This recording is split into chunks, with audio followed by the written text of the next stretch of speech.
Saudara-saudara pendengar yang kami kasihi dimanapun Anda berada, Anda kembali bersama kami dalam acara Telaga, Tegur Sapa Gembala Keluarga. Saya Gunawan Santoso dari Lembaga Bina Keluarga Kristen akan berbincang-bincang dengan Bapak Pendeta Dr. Paul Gunadi. Beliau adalah seorang pakar dalam bidang konseling serta dosen di Seminari Alkitab Asia Tenggara, Malang. Perbincangan kami kali ini merupakan suatu rangkaian atau suatu seri tentang hidup tanpa penyesalan. Dan untuk bagian yang pertama ini kami akan membahas tentang memilih pasangan hidup bagian yang pertama. Kami percaya acara ini pasti bermanfaat bagi kita sekalian. Dan dari studio kami mengucapkan selamat mengikuti.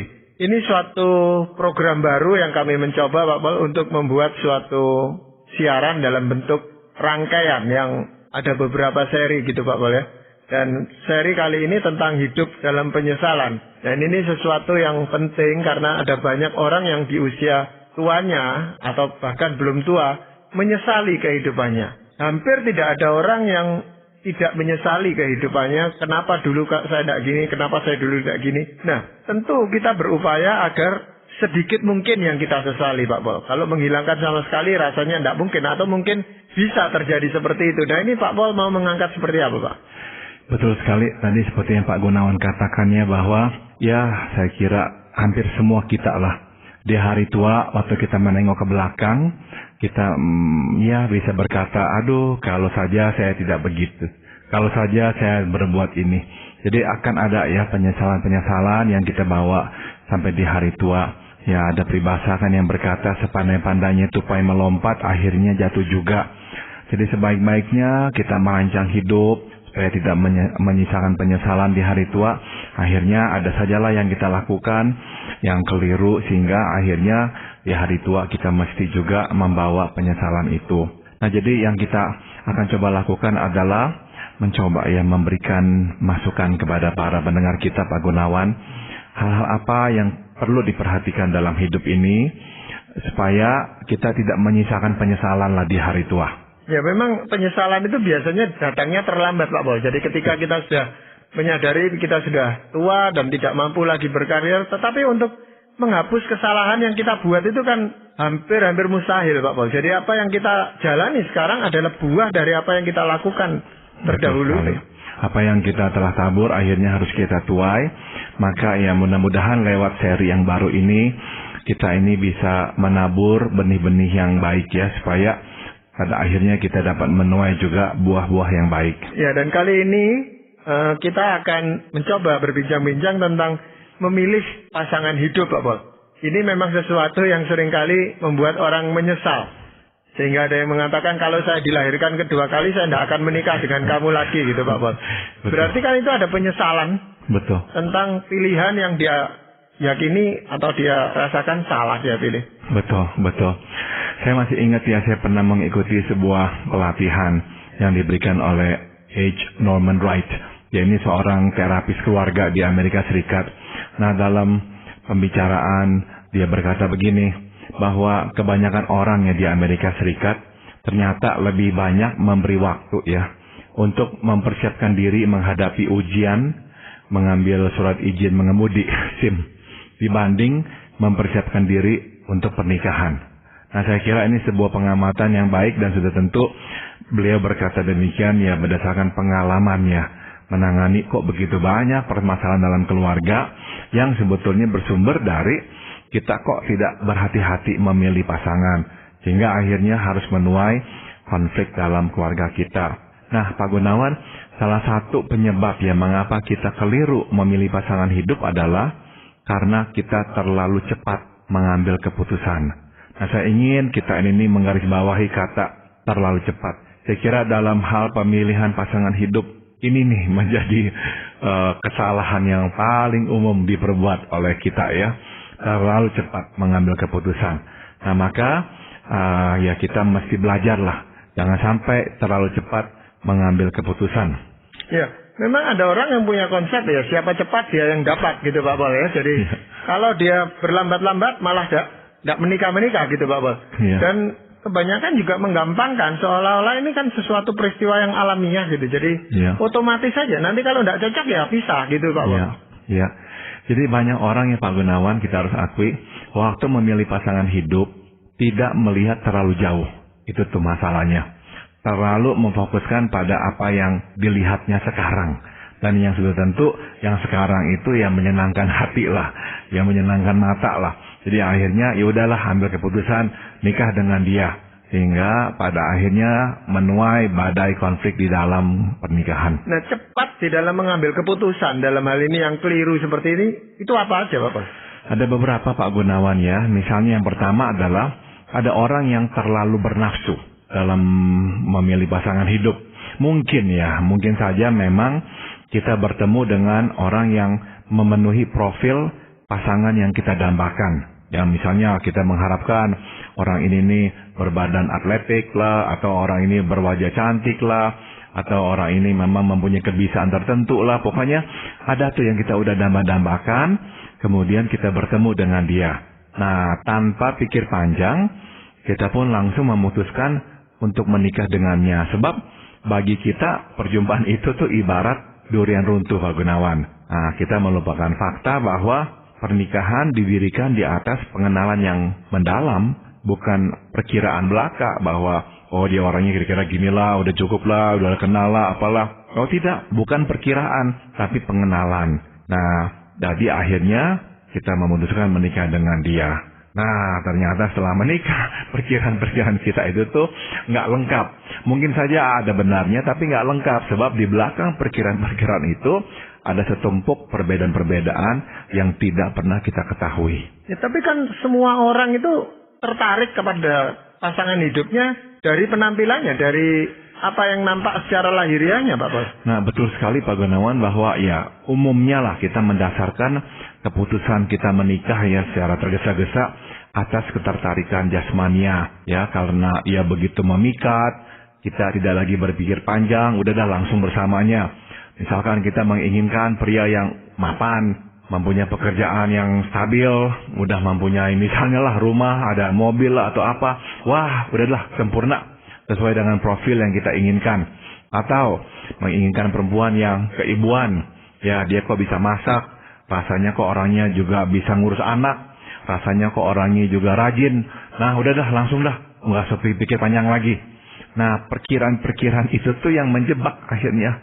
Sebab ternyata perkiraan-perkiraan itu meskipun bisa saja benar, tapi di belakang perkiraan itu ada setumpuk hal-hal lain yang memang kita mesti sebetulnya kenali sebelum menikah, agar bukan saja kita coba untuk sesuaikan, tapi menjadi salah satu faktor pertimbangan kita. Apakah kita mau nggak atau bisa nggak menikah dengan dia? Jadi misalkan yang tadi saya katakan suaminya itu tuh kedudukannya sudah baik, sudah punya rumah lah, apalah, stabil dan sebagainya. Tiba-tiba setelah kita menikah baru kita sadari dia menghendaki si istri itu tunduk 100%, tidak pernah protes, tidak pernah boleh ngomong apa-apa, harus jaga rumah, harus bisa ngurus anak-anak, nggak boleh nuntut apa-apa, harus ikuti saja kemauan si suami 100%. Nah, dia nggak tahu itu sebelumnya menikah. Atau ada suami yang memikirkan, ini istri saya kok keibuan, bisa ngurus rumah lah, bisa masak lah, bisa ngurus anak, kira-kira udahlah cocok lah jadi istri saya. Menikah, akhirnya setelah menikah baru ketahuan, misalnya dia nggak bisa terima suaminya itu tuh ada teman lain di luar. Laki kayak perempuan kayak nggak suka dia, maunya suaminya pokoknya pulang kerja, pulang langsung ke rumah. Pulang gereja, pulang langsung ke rumah, nggak boleh bergaul dengan orang-orang lain. Sehingga si suami mulai diputuskan hubungannya dari teman-temannya, dari lingkungannya. Nah, hal-hal ini nih yang perlu diketahui sebelum menikah. Sehingga kita bisa menjadikan ini bahan pertimbangan. Kita mau nggak menikah menjadi orang yang seperti diinginkan oleh pasangan kita. Dan kita bisa nggak? Sanggup nggak kita menjadi seperti itu tuh? Nah, kalau kita terlalu bernafsu karena orang ini kok cocok dengan profil kita langsung menikahinya. Nah, setelah menikah lah baru sadari banyak hal-hal yang memang membuat kita rasanya nggak nyaman. Ya, tapi bagi orang yang memang terlalu bernafsu seperti yang Pak Pol tadi katakan, sesuatu yang negatif itu dilihatnya sebagai positif. Jadi pada waktu berpacaran dalam hal ini Pak Pol kelihatan pasangannya ini hemat. Tapi setelah menikah dia melihat yang hemat ini sebagai kikir. Betul. Pengekangan terhadap dirinya. Nah ini kan hanya perspektifnya dia aja. Betul. Jadi mungkin pada masa pacaran dia berkata, wah ini calon istri saya ini orangnya hemat loh ya. Berarti nanti bisa ngatur rumah tangga lah. Keuangan bisa dia pegang dengan baik. Nah setelah menikah baru dia sadar. Bukan saja mengatur rumah tangga, juga mengatur dompet dia. Dan juga mengatur uang yang keluar dari dompet dia sepenuhnya. Tidak memberikan kebebasan sama sekali. Waktu si suami mau sedikit kreatif, belikan mainan buat anak atau apalah. Nah si istri marah. Kenapa sih kamu harus keluarkan uang untuk mainan seperti ini? Nggak perlulah, anak-anak nanti juga kan udah bosen mau mainan yang lainnya.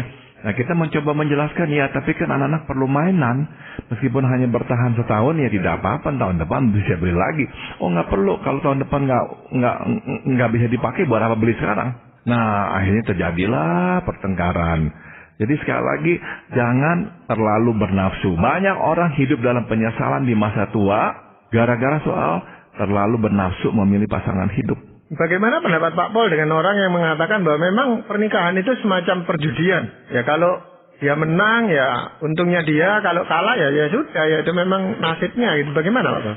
Nah memang ada orang yang berkata begitu Pak Gunawan ya, tapi saya lebih melihat pernikahan itu adalah sebuah perhitungan.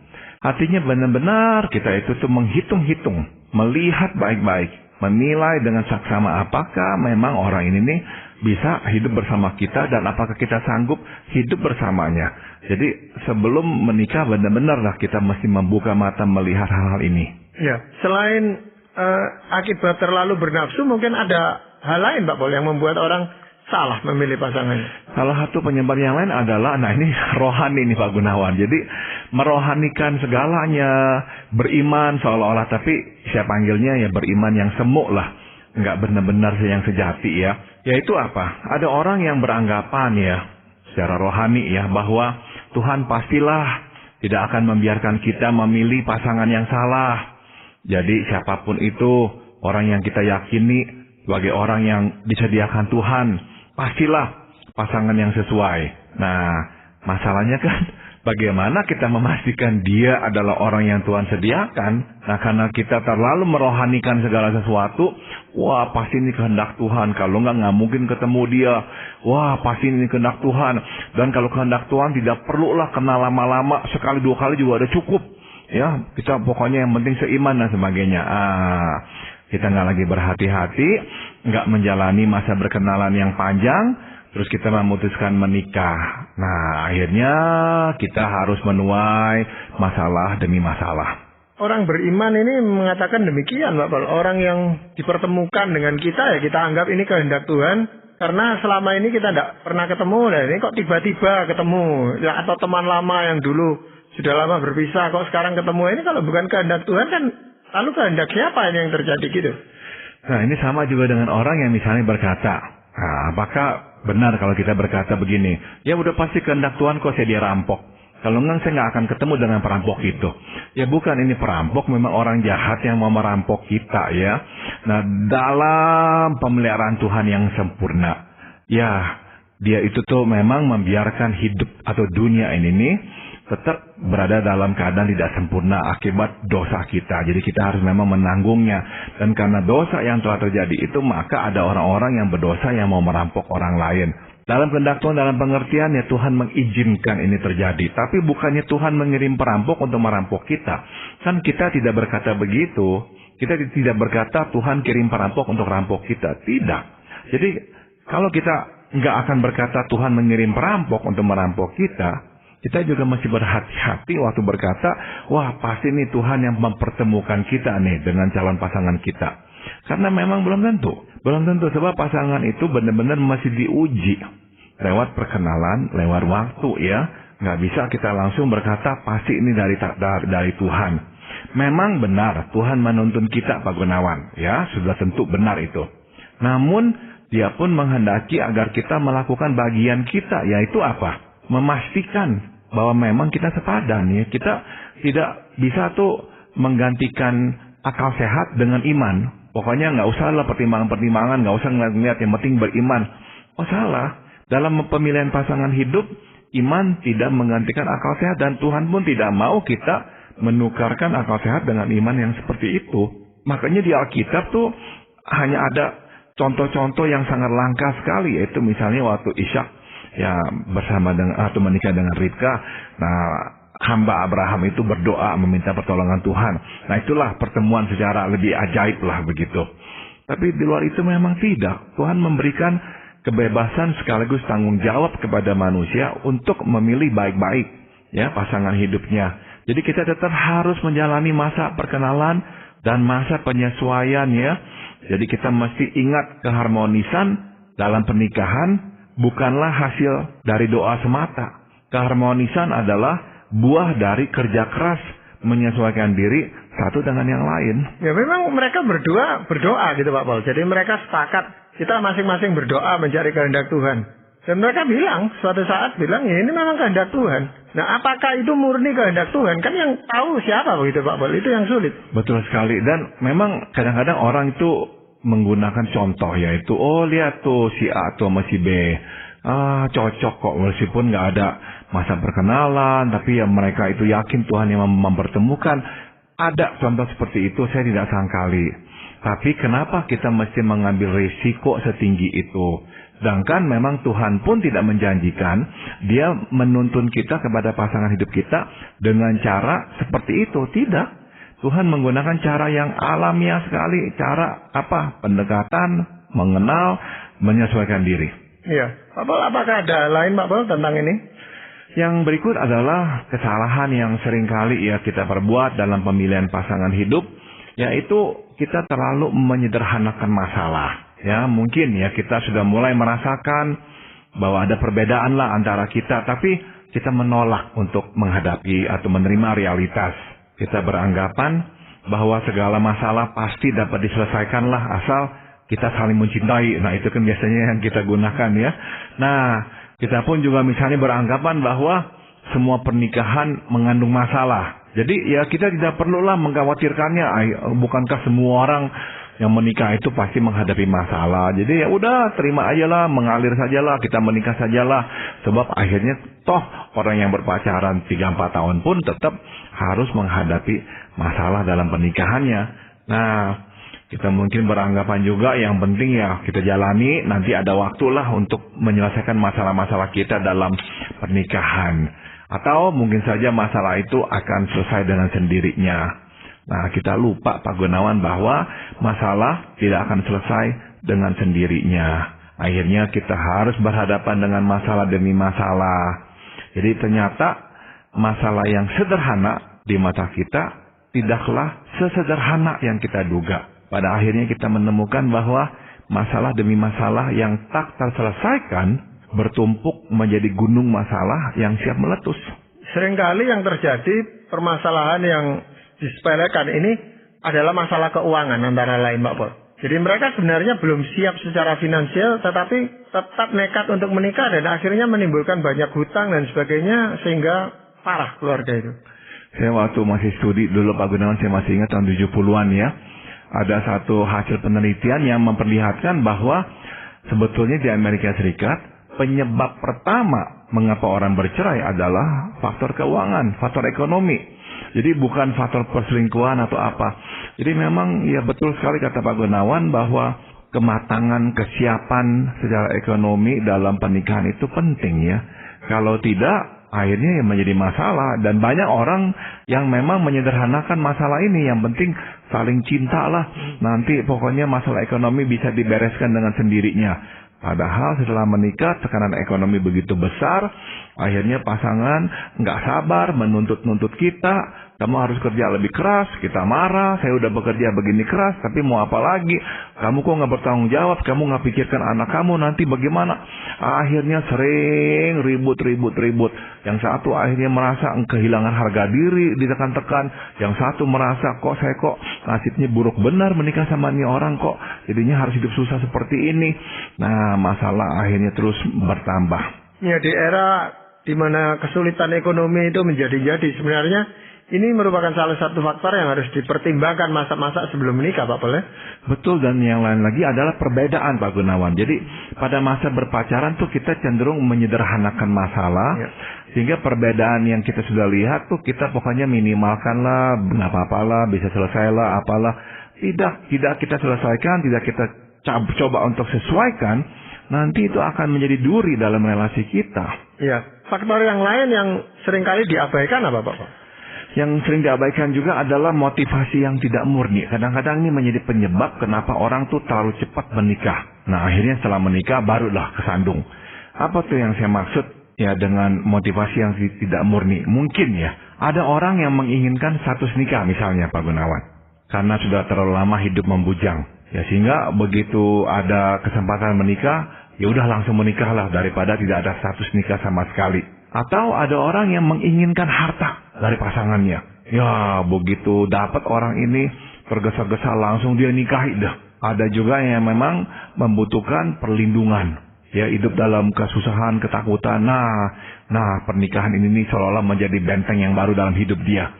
Nah, apapun itu motivasinya, kalau tidak murni ya, terus kita cepat menikahinya, biasanya itu tidak menjadi fondasi yang kuat dalam pernikahan kita. Ya, kenapa? Sebab kita sudah mulai masuk ke dalam pernikahan dengan ketidakjujuran, Pak Gunawan. Dengan motivasi yang tak lagi murni ya. Dan ketidakjujuran merusakkan fondasi pernikahan yang penting, yaitu kepercayaan.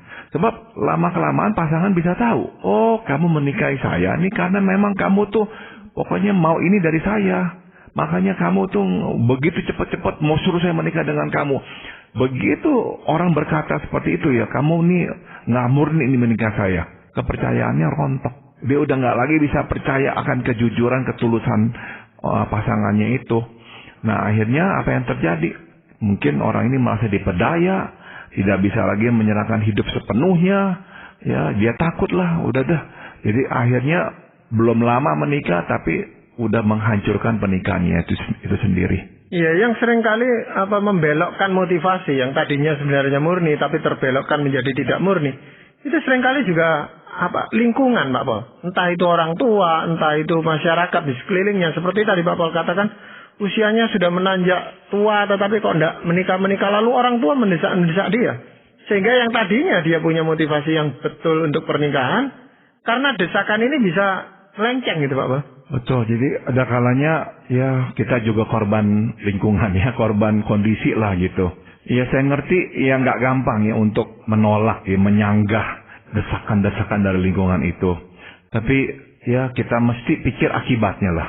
Daripada ya masuk pernikahan dengan motivasi yang tidak murni dan akhirnya menuai badai. Orang nggak lagi bisa percaya pada kita, pasangan kita justru merasa tertipu oleh kita dan menyimpan kemarahan yang besar.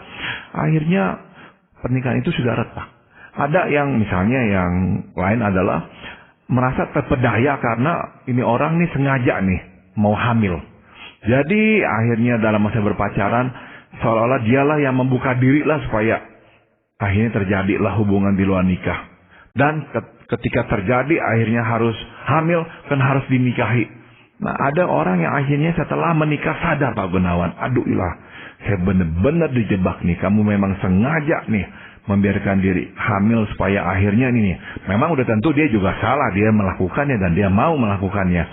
Tapi karena dia tahu memang ialah ada unsur jebakan itu, akhirnya dia menyimpan kemarahan, Pak Gunawan. Dan ini susah sekali untuk dipadamkan pada akhirnya. Kalau itu bukan unsur jebakan, Pak Pol, tapi atas dasar suka sama suka. Apakah kehamilan di luar nikah, itu kan belum pernikahan terjadi. Kehamilan di luar nikah ini juga mengancam keutuhan suatu rumah tangga, Pak? Seringkali demikian, Pak Gunawan. Jadi banyak orang tuh yang mengalami goncangan dalam rumah tangga, mengawali pernikahan dengan kehamilan. Kenapa? Sebab sebetulnya mereka itu belum siap menikah di saat itu, tapi terpaksa menikah. Nah, akhirnya itu karena ketidaksiapan mereka saat itu untuk menikah, tapi terpaksa menikah, itu udah menggoncangkan sendi-sendi pernikahan sejak awalnya. Belum lagi seringkali memang ada yang akan merasa terjebak, Pak Gunawan. Baik pihak perempuannya yang memang harus hamil, ataupun pihak prianya yang menghamili. Jadi ada kalanya salah satu dari keduanya itu merasa terjebak. Saya belum mau menikah dengan kamu nih sekarang, tapi kamu kok sengaja nih membuat saya menikah dengan kamu. Jadi akhirnya menimbulkan masalah. Walaupun sebenarnya tidak menjebak Pak Paul ya, itu kan hanya perkiraan dia atau anggapan dia saja, padahal sebenarnya tidak ada maksud untuk menjebak Pak. Memang ada yang nggak ada Pak Gunawan, tapi juga ada yang sengaja gitu. Sebab dia mau memang menikahi orang ini, jadi terlalu bernafsu, terlalu mau cepat-cepat, jadi digunakanlah cara seperti itu. Jadi ya sekali lagi, ya faktor kehamilan akhirnya membuat orang menikah, tapi membuat mereka menikah atau mengawali pernikahan di dalam ketidakstabilan, ya, ketidaksiapan, yang akhirnya membuahkan masalah dalam pernikahan. Dan di hari tua, atau nggak usah hari tua deh ya, membuahkan penyesalan. Kenapa saya mesti menikah sama dia? Kenapa saya mesti hidup sama dia? Nah, jadi kita angkat topik ini dengan harapan kita berhati-hatilah Pak Gunawan dalam memilih pasangan hidup ya, sehingga tidak harus hidup dengan penyesalan di hari tua kita. Pak Paul, sebelum kita mengakhiri perbincangan ini, mungkin ada ayat firman Tuhan yang ingin Pak Paul sampaikan. Amsal 3 ayat 5 dan 6 saya kira adalah ayat yang tepat ya untuk pembicaraan kita. Percayalah kepada Tuhan dengan segenap hatimu, dan janganlah bersandar kepada pengertianmu sendiri. Akuilah dia dalam segala lakumu, maka ia akan meluruskan jalanmu. Dan ayat 7, janganlah engkau menganggap dirimu sendiri bijak. Jadi kita mesti ya menyadari bahwa pengertian kita terbatas. Jangan sampai kita itu dikuasai oleh pengertian kita atau nafsu kita, kemudian dengan tergesa-gesa memutuskan memilih seseorang untuk menjadi pasangan hidup kita. Akhirnya kita jatuh ke dalam masalah-masalah yang disebabkan karena kita terlalu cepat mengambil keputusan. Ya, tapi rupanya memang ada banyak faktor Pak Paul tentang penyesalan di hari tua, khususnya dengan memilih pasangan hidup. Sehingga perbincangan ini harus kita hentikan dulu pada kesempatan ini. Namun nanti kita akan lanjutkan untuk tetap membahas hidup tanpa penyesalan mengenai memilih pasangan hidup ini Pak Paul. Kita tentu sangat berharap agar para pendengar setia kita ini tetap dengan setia mengikuti program ini. Terima kasih Pak Paul. Dan para pendengar sekalian, kami mengucapkan banyak terima kasih.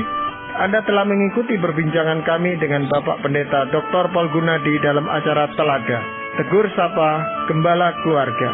Kami baru saja memulai suatu seri perbincangan tentang hidup tanpa penyesalan, dan perbincangan kami kali ini tentang memilih pasangan hidup bagian yang pertama. Kami akan melanjutkan perbincangan ini pada kesempatan yang akan datang. Bagi Anda yang berminat untuk mengetahui lebih lanjut mengenai acara ini, silakan menghubungi kami lewat surat. Alamatkan surat Anda ke Lembaga Bina Keluarga Kristen atau LBKK, Jalan Cimanuk 56, Malang. Anda juga dapat menggunakan email dengan alamat telaga@indo.net.id. Kami juga mengundang Anda mengunjungi situs kami di www.telaga.org. Saran-saran, pertanyaan, serta tanggapan Anda sangat kami nantikan. Akhirnya dari studio kami mengucapkan terima kasih atas perhatian Anda, dan sampai jumpa pada acara Telaga yang akan datang.